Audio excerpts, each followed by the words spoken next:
The moment the statue fell, the debate didn't just explode it forced this long overdue reckoning with public memory. We're deep diving today into the global campaigns against public symbols of white supremacy, colonialism, and slavery. Right. This whole movement gained, well, a critical momentum following that deadly white supremacist rally in Charlottesville back in 2017. hmm And then it just reached a fever pitch after the 2020 Black Lives Matter protests. Exactly. And this is not simply a debate about whether a chunk of bronze or, stone is aesthetically pleasing. Not at all. It is a fundamental ethical reckoning. Our objective for this deep dive is to rigorously examine the core ethical and historical questions that these campaigns raise. And the central conflict here, it's really stark. It is. You have to ask, is the permanent removal or, the dramatic alteration of these figures, whether we're talking about Confederate generals like Robert E. Lee and Stonewall Jackson, or colonial figures like Cecil Rhodes. Or the slave trader Edward Colston. Exactly. Is taking them down a morally required act? I mean, is it an essential expression of respect and a repudiation of these profoundly unjust social hierarchies? Or, on the other side of the coin, does the act of removal actually justify what the preservationists claim? Which is what? That we're sanitizing history, that we're destroying irreplaceable heritage, and maybe even suppressing free speech by censoring these physical symbols of the past. And the scope of this challenge is it's vast. We aren't just talking about statues of generals on horses anymore. No, that at all. The campaigns involve renaming major schools, confronting historic government buildings like the Fayetteville Market House in North Carolina. Yeah. And it's compelling us to rethink monuments dedicated to historical founders we previously considered, untouchable. And what's crucial to understand, and what the sources really emphasize, is that public symbols are far from neutral. Right. They are deeply instrumental. They reinforce existing social hierarchies, and they establish who belongs and whose history actually matters. So for proponents, the removal or alteration of these symbols isn't just a symbolic gesture. Not at all. It's seen as an essential, measurable step toward achieving social justice and transformation. It's about forcing an acknowledgement of how the legacies of these past injustices continue to operate right here in the present day. So if the symbols themselves are, in a way, weapons in an ongoing historical battle, we need to unpack what they really are, who funded them, and most importantly, what measurable harm they might be causing today. Let's do it. Let's jump in by setting the historical stage. So we have to begin with a philosophical view of what a monument actually is. Okay. Monuments are essentially a form of public narrative. They're a physical manifestation of collective memory. They're what a city or a country literally sets in stone. Exactly. What it deems worthy of eternal veneration. Yeah. By dictating who is honored, and just as importantly, where they're honored, they inherently speak to society's core established values. And when we focus specifically on Confederate statues, that supposed narrative used to defend them. The mourning narrative. Right, that they were put up right after the Civil War just out of post-war mourning and respect for the dead. That is completely challenged by the sources. The history of their construction reveals a much darker, politically motivated timeline. Precisely. I mean, if they were purely about mourning the immediate loss of life, you would have seen a massive wave of construction right after 1865. But we didn't. We did not. Instead, the sources show two massive spikes in monument construction, and both of them coincide with the violent restoration of white supremacy decades later. Can you elaborate on those two distinct spikes? Because the timing here is everything. It is everything. So the first and most intense spike happened between 1890 and 1915. Now, you have to think about what was happening then. This was the absolute height of the Jim Crow era. The absolute height. This period saw the formal codification of racial segregation laws all across the South, massive disenfranchisement of black voters, and an explosion of racially motivated violence and terror, including lynching. So the monuments were being erected at the exact moment the legal system was working overtime to deny black citizens the rights that were promised to them after Reconstruction. Yes. It's impossible to separate the statues from that political climate. It is. And then the second major spike occurred during the 1950s and 60s. Which, of course, was the era of the modern civil rights movement. Right. So the message was crystal clear. As black citizens pushed for equality and for voting rights, the ruling powers responded by using these symbols to reinforce their vision of white dominance and historical certainty. That's the core finding, isn't it? These monuments weren't primarily about honoring the dead soldiers. No. They were about cementing the ideology known as the cult of the lost cause. That's the engine that drove this whole campaign. Yeah. The Lost Cause was a sophisticated, highly organized attempt driven primarily by groups like the United Daughters of the Confederacy to rewrite history. How so? They worked meticulously to sanitize the Confederacy, to ignore the absolute centrality of slavery and the terror of the war's aftermath. And instead they focused on what?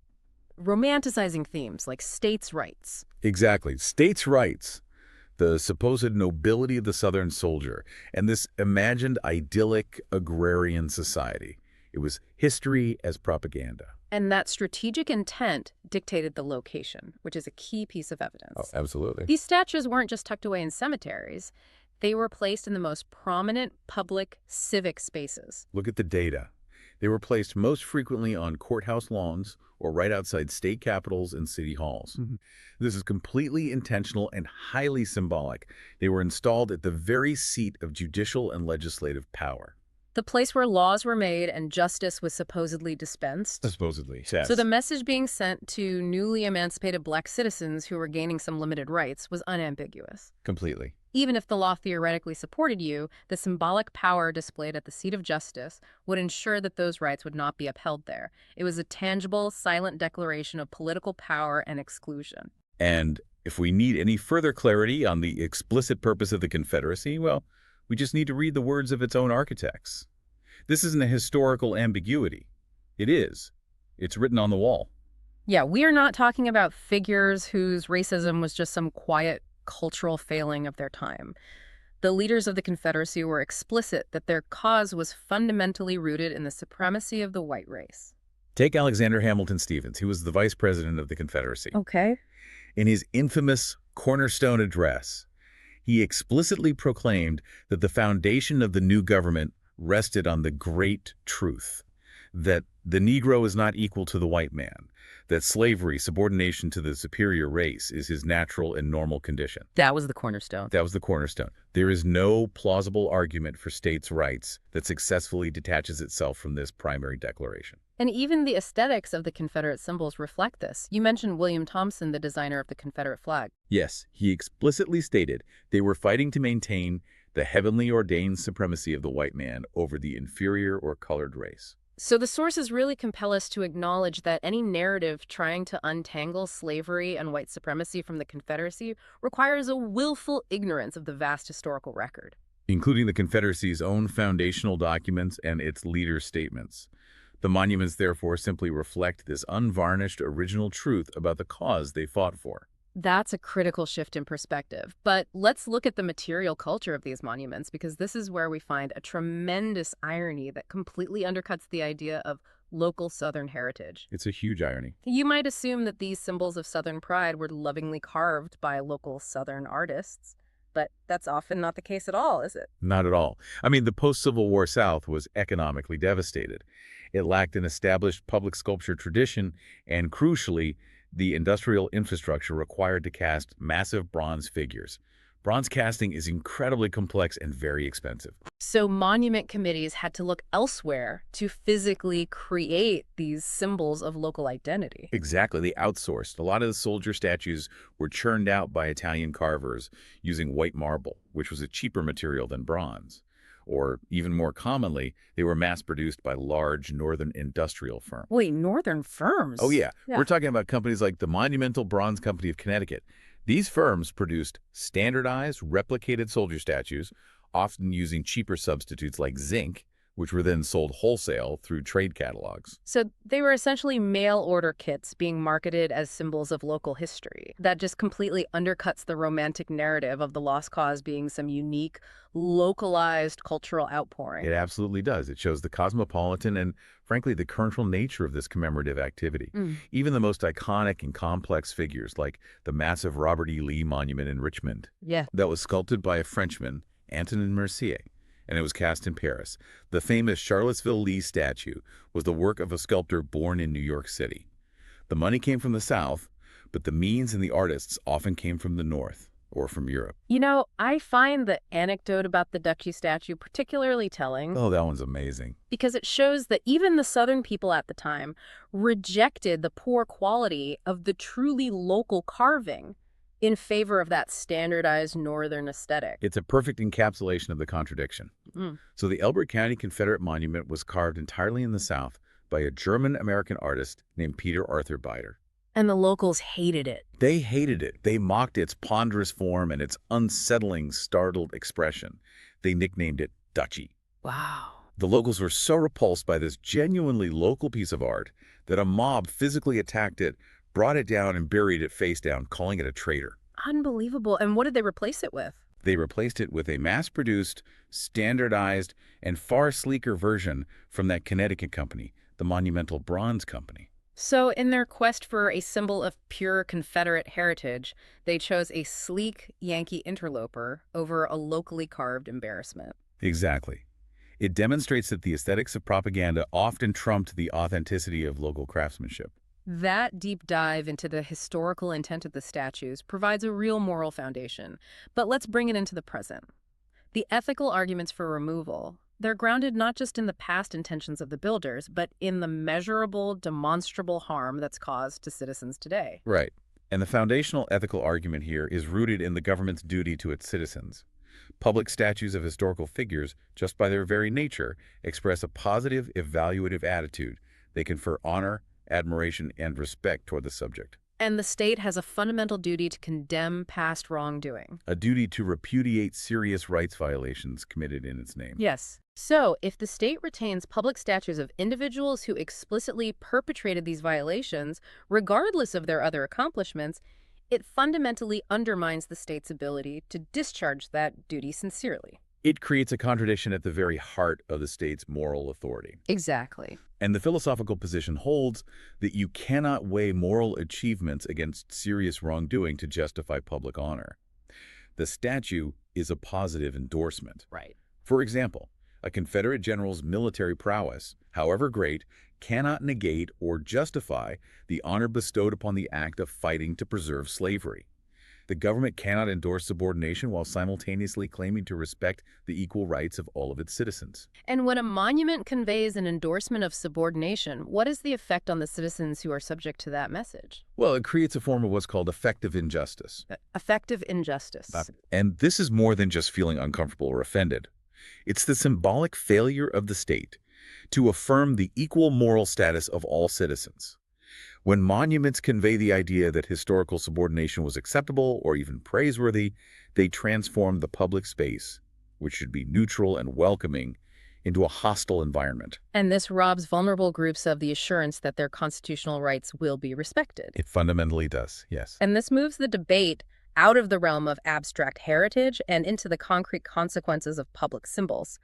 And we have empirical evidence to back this up. We do. Specifically from a survey experiment focused on Confederate monuments placed on courthouse grounds. This study provides some really powerful data on that effective injustice. This is perhaps the most compelling part of the sources. The research found that Black and Latino Southerners felt significantly less safe and significantly less welcome at a courthouse when a Confederate monument was present nearby. Compared to what? Compared to a control group that saw the exact same courthouse, but without the monument photoshopped in. That's a powerful finding on safety and welcome, but the study went deeper, didn't it? It looked at perceptions of justice itself. It did, and this is critical. Yeah. Black Southerners reported significantly weaker perceptions of procedural justice. And for you, the learner, procedural justice is the belief that the courts and the justice system are fair, just, and respectful for all people, particularly for people like them. Exactly. The physical presence of a monument honoring those who fought to enslave Black people actively delegitimized the entire justice system in the eyes of the descendants of those enslaved. So the monument isn't just some painful reminder of the past. It is functionally weakening faith in the impartiality of the judicial branch. Today, Which is a measurable, demonstrable consequence of setting this history in stone. it links that past injustice directly to the prison function of the state. Yeah. I mean, if you walk into a courthouse and the first thing you see is a monument honoring the cause of white supremacy, it is perfectly rational to question whether the people inside, the judges, the lawyers, the clerks, are going to treat you fairly. The symbol actively hinders the state's pursuit of It justice. does. And the research also showed a really complex, polarizing effect on white Southerners, demonstrating that the symbols operate as racialized markers, even for those who might claim they represent only heritage. How so? Indeed. What the study found was that highly racially resentful white Southerners reacted more positively to the courthouse when the Confederate monument was present. More positively. Yes. This increased positivity signifies that the symbol successfully reinforced their ideals of historical power and racial hierarchy, making them feel more affirmed and welcomed by that state institution. And what about less racially resentful white Southerners? Well, conversely, they reacted negatively, perceiving the courthouse as less safe when the monument was there. So that tells us that regardless of an individual's professed interpretation, the overall function of the symbol is just undeniably racial. It works to affirm certain racialized identities while actively excluding others from feeling safe within institutions of government. Which brings us to the most difficult extension of this argument, the morally ambiguous wrongdoer. Right. If the bar is set at perpetrating serious rights violations, where does that leave figures like George Washington or Thomas Jefferson, who were factually slave owners? This is where the preservationists press that slippery slope argument the hardest. So if the sources argue that we must remove statues of people who perpetrated serious rights violations, how do they maintain a coherent standard without demanding the removal of, well, most historical figures? The sources argue that a moral purity standard isn't required, but the bar for serious rights violations must be non-negotiable for public honor. Oh, The distinction is about the context of the honor. okay. Statues of these founders often focus on their positive achievements, founding the nation, revolutionary leadership, authorship of key documents. But the moral argument is that those achievements cannot be weighed against or used to justify public honor for the rights violations they simultaneously perpetrated, namely slavery. So the statue is an honorific, and the state cannot honor the whole person if part of that whole involves egregious moral failures that constitute serious rights violations. Precisely. The argument is revisionary. It does compel states to remove many of their public statues. It forces us to confront the reality that public honor is a moral endorsement, and if the subject perpetuated serious moral harm, that endorsement is fundamentally contradictory to the state's duty to uphold justice for all. So we've established a strong moral and empirical case for removal based on the state's duty in this measurable harm.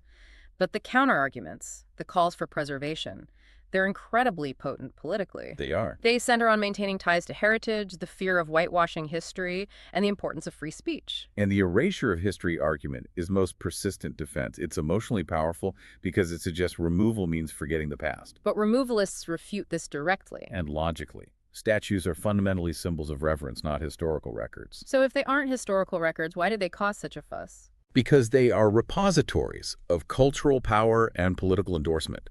History, the facts, the brutality, the dates, the archives, the legal documents, that all persists even if the object of veneration is removed. So taking down a statue doesn't erase the Civil War, or Jim Crow, or slavery. Of course not. Mhm. Those facts persist in archives, books, and museums.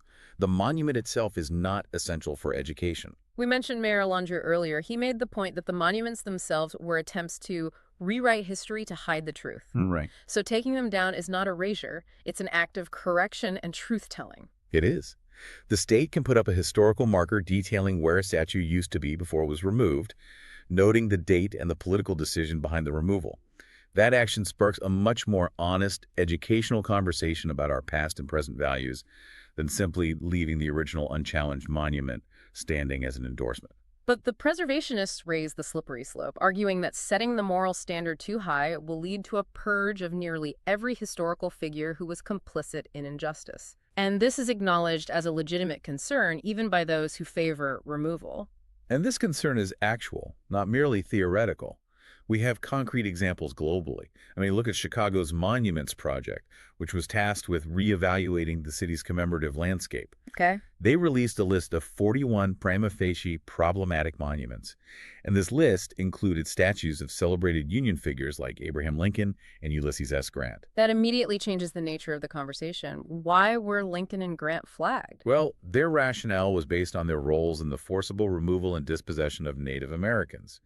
specifically referencing Lincoln's approval of the hanging of 38 Dakota men in Minnesota. Wow. So if the threshold for removal is involvement in the systematic oppression of historically marginalized groups, then that net applies very widely across American history, not just to the Confederacy. That raises a necessary and a really challenging question for the removalist standard. If the bar is set at serious rights violations, how do we prevent that threshold from becoming so porous that any historical complicity leads to removal? Which would undermine the idea of public honor altogether. Exactly. The sources don't offer a perfect, easy answer, but they suggest the state must draw a line based on the primary nature of the honor. For Confederate leaders, the rights violation, slavery, and white supremacy was the foundational goal of their political project. Okay. For figures like Grant, his military service was not primarily about Native American removal, even though his administration was deeply complicit in those actions.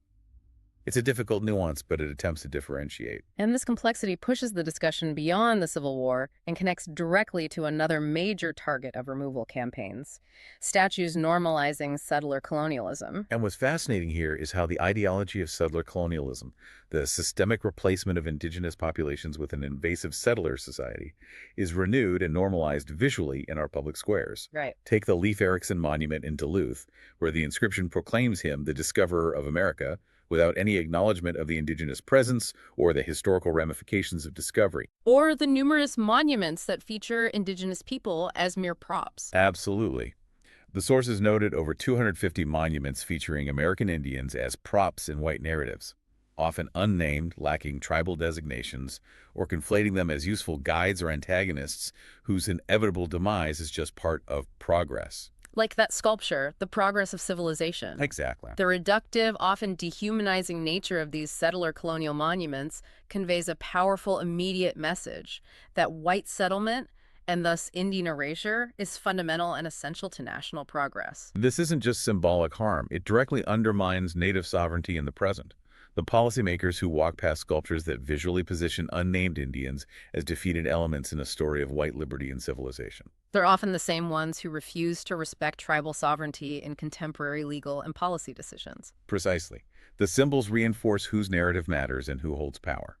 That visual hierarchy directly translates into political reality. If the removal of a statue is logistically complicated, repurposing or demolishing a major historic building with a racist past presents entirely new existential challenges for a community. It really does. Let's shift our focus to the fascinating and painful case study of the Fayetteville Market House in North Carolina.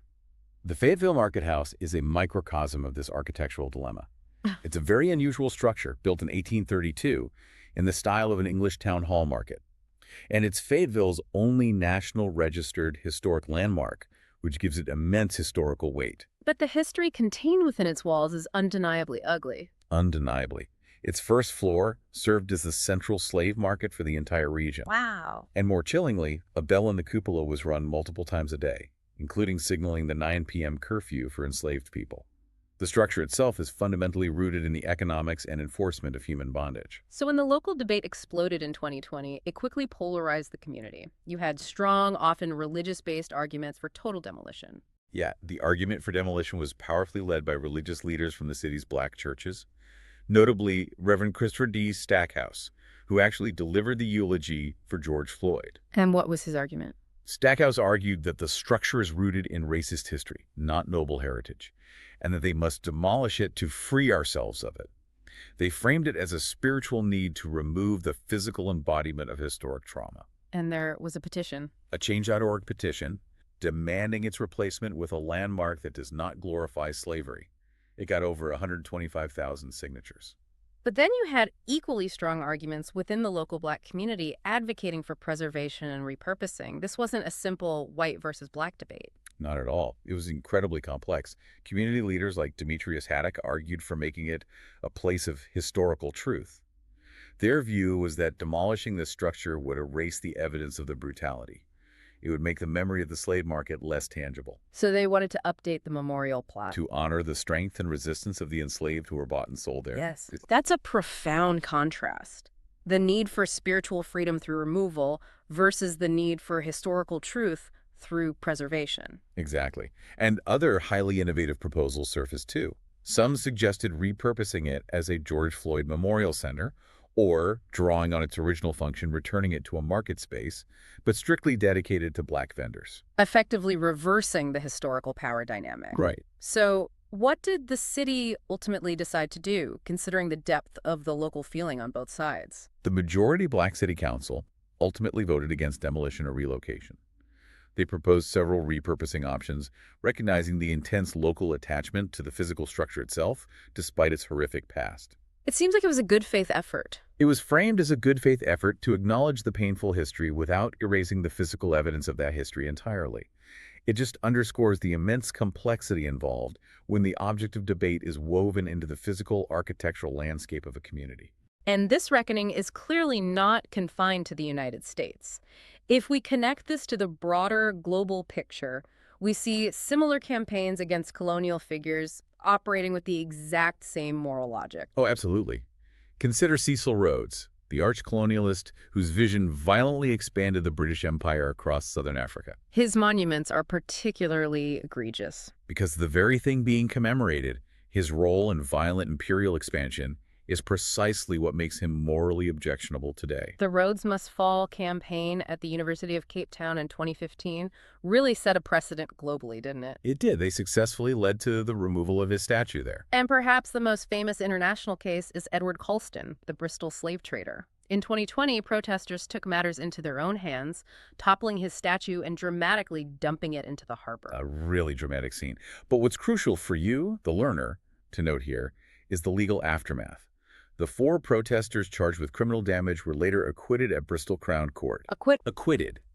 And this suggests a significant shift in public tolerance for iconoclasm, when the symbol itself represents horrific, sustained injustice. The court effectively validated the moral necessity of the act. And we see this colonial reckoning even in Commonwealth nations like Canada. Statues of Queen Victoria and Queen Elizabeth II were removed amid outrage over the discovery of unmarked graves belonging to Indigenous children at mandatory residential schools. Protesters were chanting, "No pride in genocide." And this underscores that the debate transcends specific historical figures, and it targets the underlying power structures, the colonial ideology that used these symbols to enforce oppression and erase Indigenous lives. So it demonstrates the universal nature of the struggle. It's the struggle to align public symbols with contemporary values of justice and equality. We've established the strong moral and historical case for removal, but the practical process involves navigating a minefield of legal hurdles and, well, political inertia. Indeed. In the U.S. South, state-level laws often act as the first line of defense for preservationists. The North Carolina Monument Protection Law of 2015, for example, strictly prohibits the removal or relocation of monuments on public property without explicit approval from the North Carolina Historical Commission. And that immediately triggers massive, drawn-out legal battles, right? Like the ongoing litigation over the Zebulon Vance obelisk in Asheville. Precisely. And because these state laws make direct removal nearly impossible, cities have had to find creative, sometimes controversial workarounds. The Memphis City Council is a prime example. It is. To circumvent a difficult Tennessee law protecting historical markers, they sold the parks containing statues of Confederate figures like Jefferson Davis and Nathan Bedford Forrest to a nonprofit organization. And once the parks were in private hands, the nonprofit promptly removed the statues, completely sidestepping state jurisdiction. It was effective, but critics raised valid concerns that exploiting such legal loopholes, while achieving the desired outcome, risks undermining the rule of law.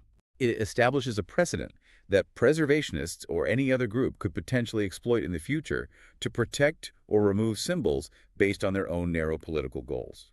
Assuming a monument is successfully decommissioned, the real artistic and ethical work begins: transformation. We are seeing incredible examples of monuments being repurposed into completely new objects. The Stonewall Jackson equestrian statue from Charlottesville is a powerful case study. That statue, which was the site of a 2017 Ku Klux Klan rally, was given to a California-based arts nonprofit, and the place was critical. It was for transformation, not further veneration. And the artist tasked with this massive project was Cara Walker. Right, famous for confronting and subverting racist imagery. She was commissioned to chop apart and reconstruct the massive 8,900-pound bronze figure. But the physical reality of the transformation itself became a symbolic act. It's an amazing anecdote that became part of the art. The massive 12-foot 9-inch statue was simply too tall to fit through the 11-foot door of the So fountain. what did they do? They literally had to cut off Stonewall Jackson's head just to get the statue inside the facility. Wait, they had to decapitate Jackson to complete the artistic process? They did. And Carl Walker noted that while the act of violence wasn't intended for dramatic effect, it ultimately had a profound dramatic effect. It underscored the seriousness of the historical repudiation. It became an act of artistic iconoclasm. It permanently removed the power to harm the object once held, turning it from a symbol of veneration into a piece of art that critiques power. Another powerful strategy is turning swords into plowshares. That's a very redemptive metaphor for taking a divisive object and transforming its material legacy. Right. The Robert E. Lee statue from Charlottesville, which was also a focal point of that 2017 rally, was melted down. It was transformed into bronze ingots stamped with the biblical reference Isaiah 2.4. Which speaks of beating swords into plowshares. Exactly. And these ingots are destined to be used for new public art focused on healing and wholeness. It's making the trauma tangible and transforming the material legacy of oppression into something redemptive and future-focused. The use of the kudzu vine as a metaphor is another potent artistic intervention. That invasive vine, which famously consumed the South, being used to eradicate the invasive species of Confederate ideology. It's a brilliant, highly effective metaphor.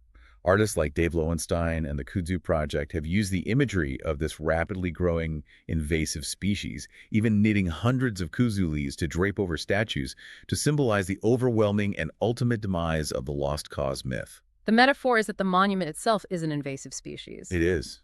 Spreading the myth and perpetuating injustices.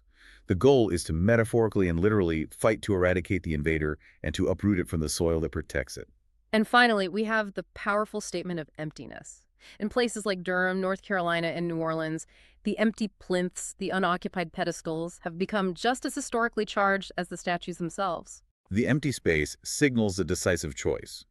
The community has consciously decided to retire that particular narrative, leaving room for new forms of expression. In these empty pedestals, they often become sites for new, temporary guerrilla art. And spontaneous remembrance, yeah. Symbolizing a future narrative that is still being written and is no longer burdened by the official veneration of historical wrongs. This debate over monuments ultimately forces nations to look inward and ask, how do we confront the darkest, most painful parts of our history? The sources draw a really sharp contrast between how the U.S. has handled its legacy of oppression and how Germany handled the Holocaust. And the finding is deeply sobering. The U.S. has largely avoided a full, honest reckoning with its history of slavery, racial terror, and oppression. This avoidance is often attributed to the powerful, entrenched narrative of American exceptionalism. The belief that the U.S. is inherently good, moral, special. Right. And this narrative acts as a block to the kind of painful self-reflection and accountability that's necessary to fully confront national misdeeds. It seems unlike post-World War II Germany, the U.S. never had a clear, defined break that forced a unified national moment of shame and accountability after the Civil War. The conflict just transitioned into Jim Crow. Precisely. By contrast, Germany made a conscious, often agonizing effort to memorialize its own shame, the Holocaust. This painful process of introspection, known as Vergangenheitsverarbeitung, coming to terms with the past, was seen as necessary for the nation to lead a successful new life by confronting its history head-on. And that confrontation is physically real and inescapable, especially in the capital city. They chose to erect prominent monuments to their own shame, right in the center of Berlin. They did. You have the vast, decentralized stumbling stones memorializing Holocaust victims scattered across the country, and the memorial to the murdered Jews of Europe, a massive abstract field of stele located right next to the Brandenburg Gate.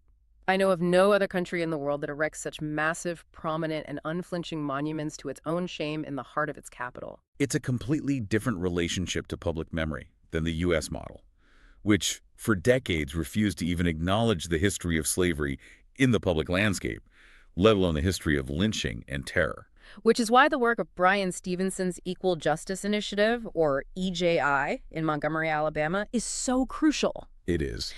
They are attempting to establish that truth-telling space the U.S. has lacked, forcing an encounter with the history of racial oppression in a way that matches the gravity of the German effort. The EJI deliberately created new narratives centered on the victims of injustice.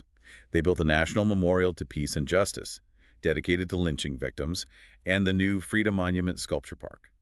And the park is located near the former slave market in Montgomery. These spaces don't just tell you about the trauma, they make the intangible trauma tangible. Exactly. Can I elaborate on how they do that? Please. Think about the details. In the Freedom Monument Sculpture Park, they use bricks made by enslaved people 175 years ago, and some of them still bear the tiny fingerprints of enslaved children. Wow. The Memorial to Peace and Justice uses hundreds of steel monuments, symbolizing the thousands of recorded lynching victims, forcing visitors to physically grapple with the weight of the collective loss. This work provides a necessary locus for an honest encounter with history that centers the lives of the enslaved and the victims of terror, a narrative that has been largely absent elsewhere in the U.S. public sphere. That's a radical act of remembrance designed to rebuke historical amnesia. As Brian Stevenson himself noted, if this can be done in Montgomery, Alabama, the capital of the Confederacy, then no other place in America can claim we couldn't possibly do it here. Ultimately, the sources reveal that the debate about monuments is profoundly linked to defining who belongs. As a society expands, who is included in the concept of us? As we recognize a wider spectrum of identities. Particularly the stories of suffering that have been systemically excluded from the mainstream consciousness, the public sphere must inevitably reconsider the symbols that represent that expanded identity. And if the concept of us expands to truly include all citizens, then the pressure to remove or transform symbols that enforce racial and colonial exclusion is a direct reflection of a society struggling to align its public landscape with its contemporary commitment to justice and human dignity. It is the public landscape finally catching up to the Constitution. We started this deep dive by asking if challenging these cultural symbols sanitizes history or is morally required for justice.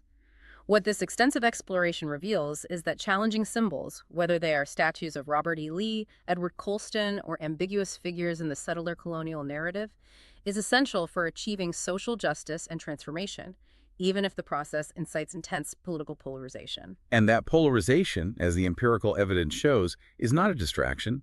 It is proof that the symbols are still active, still carrying their original racialized messages.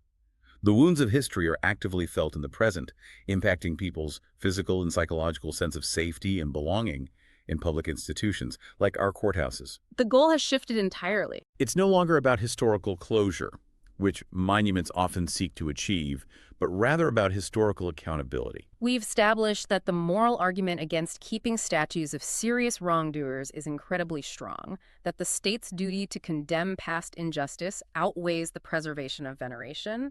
But we also saw the genuine philosophical challenge presented by the slippery slope. Right. That finding a morally pure figure to celebrate is seemingly impossible in the context of global history.